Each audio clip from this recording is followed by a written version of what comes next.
Hello students, I welcome you all to my YouTube channel Lakifa's Commerce Classes. So in today's session, we'll discuss about the important theory questions in accounts part 3. The first question is, under which head of the following items on the asset side of the balance sheet will appear? So we have to write the head and the subhead. So sundry debtors, it comes under the major head current asset and the subhead is trade receivable. Second is patent and trademarks, it comes under non-current asset and it is recorded under intangible asset. Third is advance recoverable in cash, it is a current asset because we are supposed to receive an amount and it comes under short-term loans and advances. And last is prepaid insurance, it comes under the head current asset and the subhead is other current asset. Moving on to the question number 2, name the major head under which the following items appear in the balance sheet.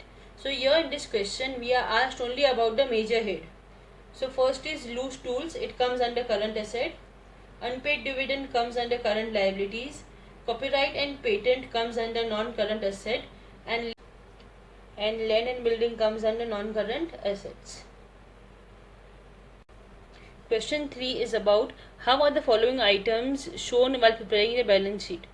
So the surplus balance in profit and loss account, it comes under the head shareholders fund and the subhead is reserves and surplus. Secondly, interest accrued and due on debenture comes under the head current liabilities and the subhead is other current liabilities. Computer software is non-current asset, it comes under intangible asset.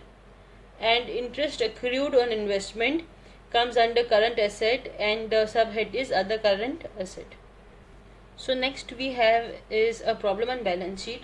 So you may get a problem on balance sheet for 2 marks. Now this kind of sums do not need to be tallied, like your asset side should not be equal to the liability side, because here you are asked only to place the items under the heading that they appear. So let's start. First we have 10% debentures of ₹100 each, that is 1,90,000. So this debenture, it comes under long term borrowings, 1,90,000. Next we have stock 40,000. We know stock comes under inventories, other current assets, so 40,000. Next we have is provision for tax, so it is short term provision. And next we have is goodwill, that is 20,000, it is intangible asset. So here what you have to do, you do not have to add this up, this side should not be equal to this side. Here this question is asked only for your understanding purpose, to check whether you have understood the concept or no. So you have to just put all these items under the head that they belong to. So this is question number 4. Moving on to the next question, question number 5. Here we are asked to prepare a balance sheet and the following information is provided to us. So here we have general reserve 3,000, fixed asset 9,000, debentures 3,000 and so on. So here we have to just put them under the headings that they belong to. So first we start with share capital 5,000, reserves and surplus 4,200, long term borrowings 3,000, other current liabilities 2,500. Add this up, you will get 14,700. Then you have fixed assets and other current assets 6,400. So when you add these two, you will get 14,700. So in the previous sum you had only 3 or 4 items, and with those items, for such kind of sums, I repeat, it is not important that the sum tallies, because you will have a separate question of 10 marks on balance sheet. So this is only for theory purpose. But if you have time, then you can just total the amounts of the asset side and the liability side and see if it is telling. If it is telling, it is well and good, and if it does not, it does not mean your sum is wrong. It means that you are asked just to record which item comes under which head. Question number 6 is, under which head the following revenue items of a non-financial company will be shown. First is sales, it comes under revenue from operation. The revenue from service, it also comes under sales, revenue from operation. And sale of scrap also comes under revenue from operation.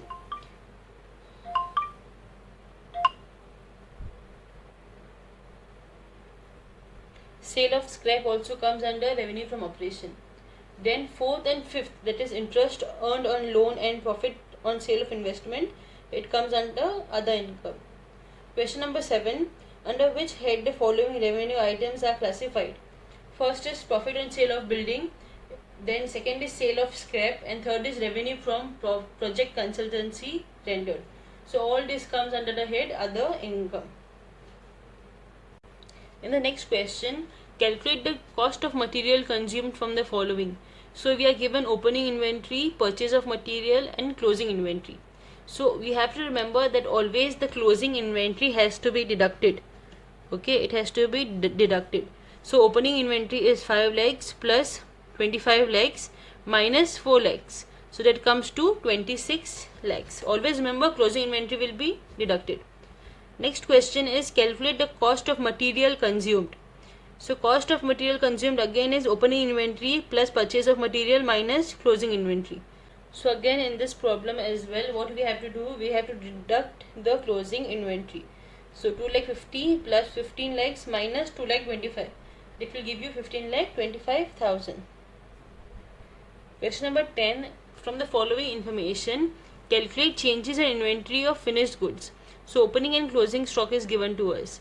So what do we do? Changes in inventory means what? Opening stock minus closing stock. So 2 lakh minus 1 lakh 75,000, it will give us 25,000. And the last question is from the following information, calculate changes in inventory of work in progress. You are given opening and the closing amount. So opening is 1 lakh and closing is 1 lakh 15,000. In progress minus closing.